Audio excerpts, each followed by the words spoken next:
জানি বাপু জানি, পৌষ পার্বণটা প্রায় অনেক দিন আগেই হয়ে গেছে, কিন্তু কালী পুজোর ভিডিওগুলো নিয়ে একটু চাপে ছিলাম বলে বাকি ভিডিওগুলোর কথা একেবারেই ভুলে গিয়েছিলাম। তা দেরি তো একটু হয়েই গেছে, তাই বাবা পরের বছরের পৌষ পার্বণটা এসে যাওয়ার আগেই কিন্তু আমি দিয়ে দিচ্ছি।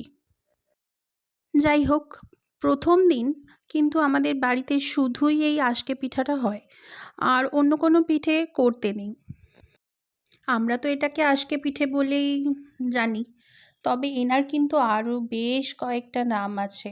বিভিন্ন অঞ্চলে বিভিন্ন গ্রামে এটাকে অনেক নামেই ডাকা হয়ে থাকে, তো সবগুলো আমার জানা নেই, তবে এটাকে চিতই পিঠাও বলে থাকে অনেকে। এটা কিন্তু সাধারণত নলেন গুড় দিয়েই খাওয়া হয়, আর আমাদের বাড়িতে দুধ আঁশকেও বানানো হয়। সবাই নলেন গুড় আর দুধ আঁশকেটাই খায়, কিন্তু আমার একটু ঝাল ঝাল টক মিষ্টি আলুর তরকারি দিয়েও ফাটাফাটি